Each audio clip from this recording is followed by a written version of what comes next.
Welcome to the all-new Killer Flicks tag. Let's do this.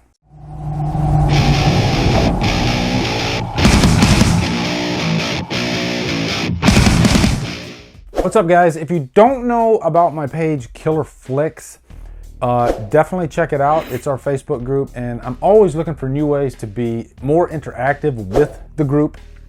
We're over 2,300 members strong now, but a lot of these guys, they feel like family to me. I kid you not. So I thought, you know what? There's all these tag videos on YouTube. Why don't I make my own? And so that's what I'm doing. This is the first Killer Flicks tag. I'm going to answer 13 questions for you. And then after I answer these questions, I'm going to tag 5 YouTubers, friends of mine. And I want them to do the tag if they have time. I know everybody's busy. And then they'll tag people. And if you do this, make sure you link me or something so I know that you did the video, because if I don't tag you, you can still do this. Have at it. But just link me so I can create a playlist, and I want to put all the videos in one playlist. So if people want to come back and see it, they can do that. But anyway, this is what's unique about it too, is the questions that I'm about to answer were made from Killer Flicks members. They presented these questions to me. What I did was I posted a question and I said, hey, give me Killer Flicks questions. And I got like over 30 of them. I think maybe even 40 now. And I just needed 10 good questions. The questions were so strong that I figured I'll just make it 13, because that's kind of a cool number to make it too. So we got 13 questions. Let's get into this. Okay, the first question is, what is your favorite vampire in a killer flick? And this question is by Matt Festle, good friend of mine. And that is a good question.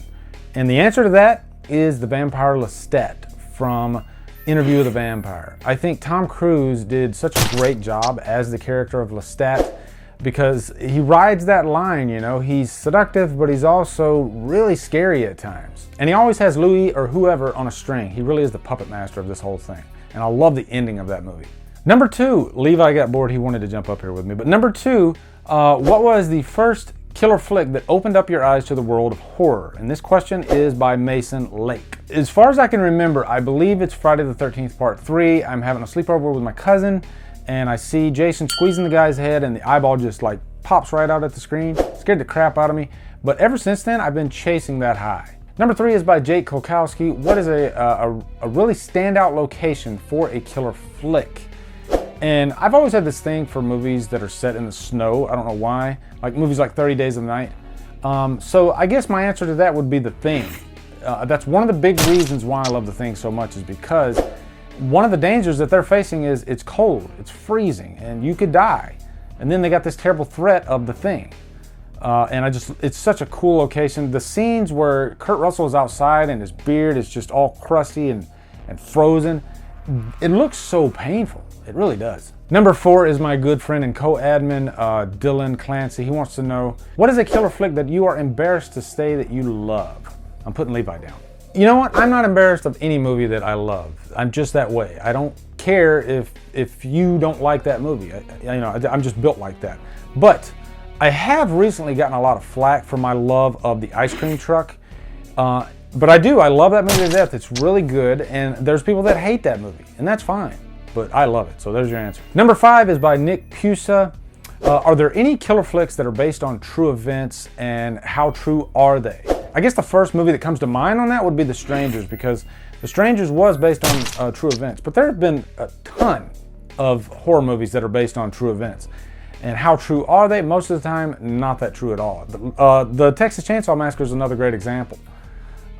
They borrowed elements from Ed Gein, but the story itself, not true at all. Same thing with The Strangers. They borrowed elements from the whole idea of a home invasion kill, but not true at all. And if I'm wrong on that, correct me in the comments. I've been wrong before, but I believe that story is loosely, very loosely based on a true story. Next question is from Cody Archer. He wants to know, what director would you like to see do crossover franchises? For instance, Rob Zombie did Halloween, maybe him doing something like Friday the 13th. Well, my answer for that really is Rob Zombie.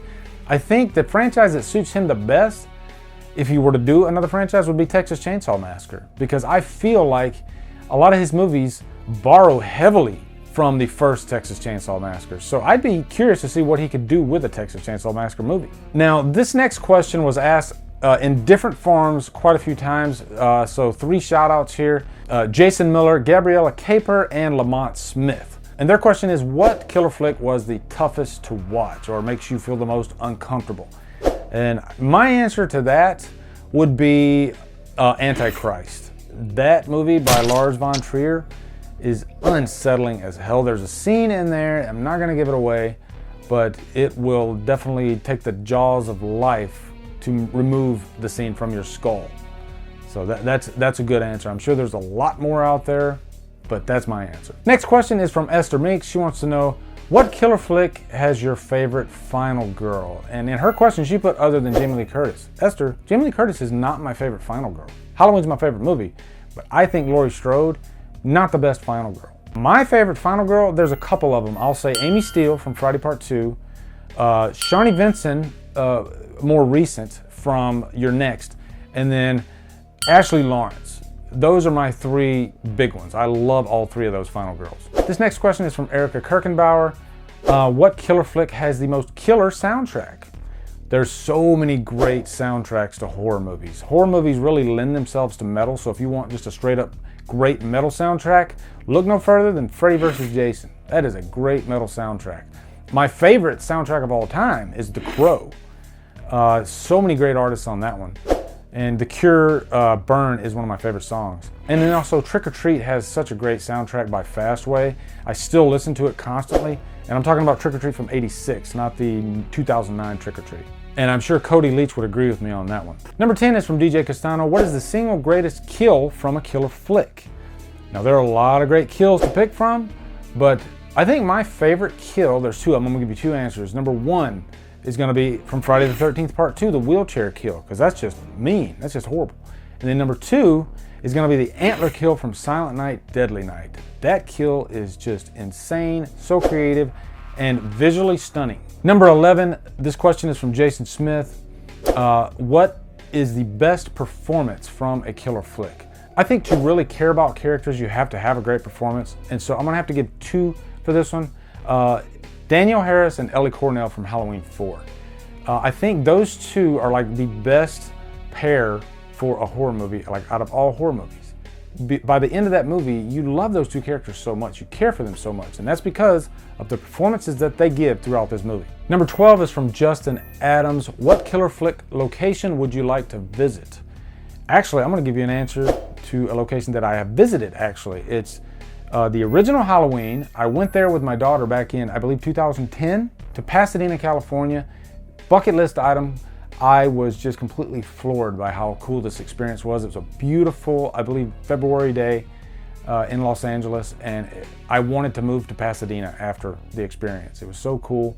Got to see the hardware store, got to see the Bush, and I got to see the iconic Myers house. It was insane. Next up, I visited Rob Zombie's Halloween 2 when I did my Rob Zombie's Halloween 2 Revisited review. I figured, hey, how could I top my original review, which wasn't that good, by the way. I figured, hey, I'll visit the location because I'm a couple hours away, and I'll actually do the review from some of those locations. So that was a cool experience. What's up, guys? That is the house. Sheriff Brackett's house right behind me. This is so freaking cool. I am shaking right now, I'm not gonna lie. And number 13, I have a question from a celebrity guest. This is awesome. And this question is from Deborah Voorhees from Friday the 13th, Part 5.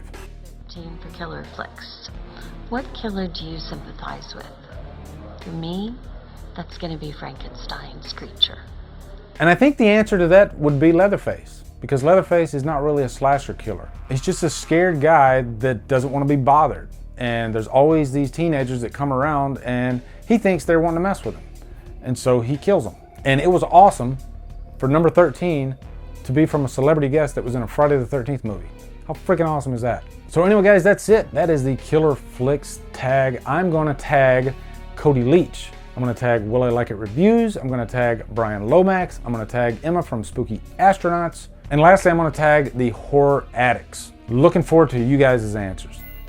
So anyway, guys, if you see this t-shirt right here, this is a Killer Flicks t-shirt. If you want one of those, you can go to the Drumdums store. There's a link in the info box, and I'll have a card up here for you too. And you can get a Drumdums t-shirt as well. Be sure to come over to Killer Flicks where we talk horror all day and every day. And on Fridays, we do Free For All Fridays. If you like what I'm doing, hit that subscribe button. I really appreciate it. Anyway, guys, thank you so much for watching. Have a great day, and Drumdum out.